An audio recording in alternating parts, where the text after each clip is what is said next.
بسم اللہ الرحمن الرحیم، اللہ کے نام سے شروع جو بہت مہربان رحمت والا۔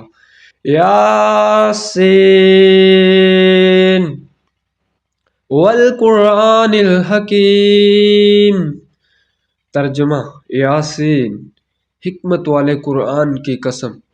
انک لمن المرسلین علی صراط مستقیم، بے شک تم سیدھی راہ پر بھیجے گئے ہو۔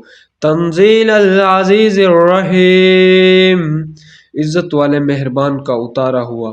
لتنذر قوما ما انذر آباؤہم فہم غافلون، تاکہ تم اس قوم کو ڈر سناؤ جس کے باپ دادا نہ ڈرائے گئے تو وہ بے خبر ہیں۔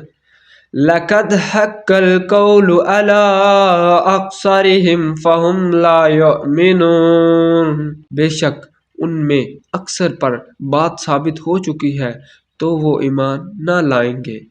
اِنَّا جَعَلْنَا فِي أَعْنَاقِهِمْ أَغْلَالًا فَهِيَ إِلَى الْأَذْقَانِ فَهُمْ مُقْمَحُونَ، ہم نے ان کی گردنوں میں طوق کر دیے ہیں کہ وہ ٹھوڑیوں تک ہیں تو یہ اوپر کو منہ اٹھائے رہ گئے۔ وَجَعَلْنَا مِن بَيْنِ أَيْدِيهِمْ سَدًّا وَمِنْ خَلْفِهِمْ سَدًّا فَأَغْشَيْنَاهُمْ فَهُمْ لَا يُبْصِرُونَ، اور ہم نے ان کے آگے دیوار بنا دی اور ان کے پیچھے ایک دیوار اور انہیں اوپر سے ڈھانک دیا تو انہیں کچھ نہیں سوجھتا۔